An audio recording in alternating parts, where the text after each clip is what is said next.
You wake up at 3 a.m. and your mind is already running. Not thinking exactly, more like replaying. A conversation from yesterday, a decision you haven't made yet, a worry you can't name but can definitely feel. You lie there watching the ceiling, hoping the anxiety will pass before the alarm goes off. It doesn't. It rarely does.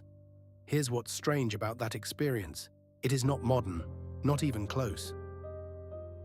People living in ancient Rome faced versions of the same sleepless calculation.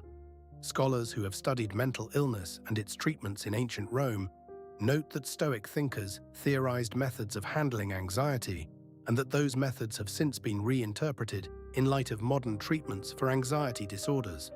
That is not a coincidence. It is a clue worth following all the way to its source. The Stoics were not immune to anxiety. That is the first thing worth understanding.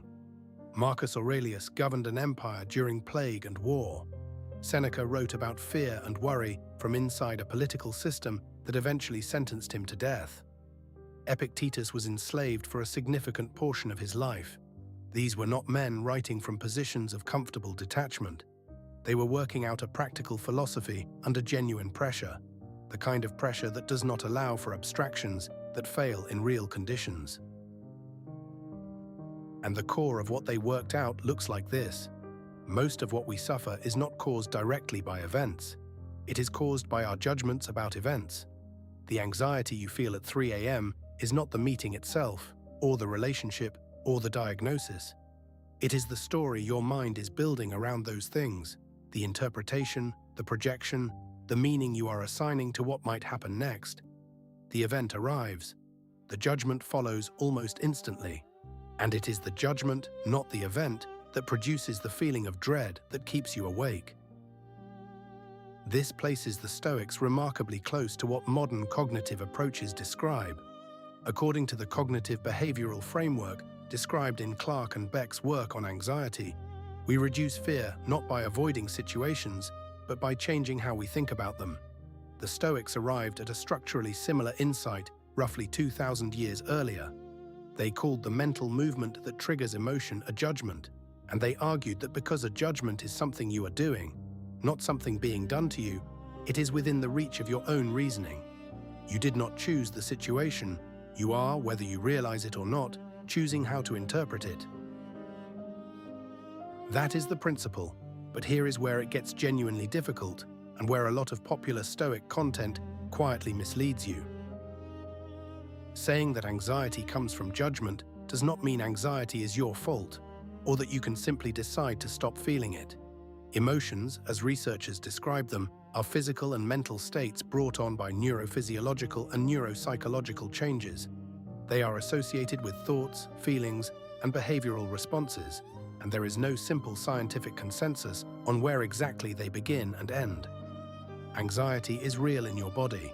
It is real in your nervous system. The Stoic insight is not that the feeling is fake. It is that the story you tell yourself about the feeling and about the situation producing it is where your actual leverage lives.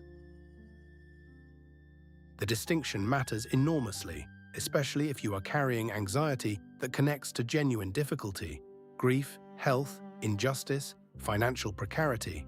Stoicism is not a technique for dismissing real problems or telling yourself to feel nothing. It is a method for getting clearer about which part of a hard situation is actually yours to influence, and then putting your energy there rather than scattering it across the parts you cannot move. That is not cold logic. That is a form of care, for yourself and for the people depending on what you actually do next. So what does that look like in practice, on an ordinary morning? Begin before the day has a chance to set the agenda. Before you check messages or open your phone, take a few minutes to ask yourself one quiet question. What am I actually worried about today? And which part of it is within my control to act on? Not to resolve, not to fix completely, just to act on. You will usually find that the anxiety has been running on a much larger question than the day actually requires of you. You are not being asked to solve the whole thing today. You are only being asked what you can do today. That is a significantly smaller, more manageable assignment than the one anxiety had assigned you. In the middle of the day, when something goes sideways, a conversation that stings, a plan that collapses, an unexpected demand, there is a small gap between the event and your response. The Stoics considered that gap to be the location of your freedom. You will not always catch it. Some days you will react before you have any sense of having chosen to. That is not failure. That is what it is like to be human under pressure. But practicing the pause, even acknowledging it after the fact, gradually trains you to find it more often. Notice what story you immediately told yourself. Was it accurate? Was it the only possible interpretation? You do not have to land on optimism. You just have to ask whether the judgment was automatic or examined. In the evening, the practice is simpler. Look at the day honestly, without cruelty. Where did anxiety drive a decision? Where did you stay with what was yours to do, regardless of outcome? You are not grading yourself. You are gathering information about your own patterns, because that is the only way patterns ever actually change.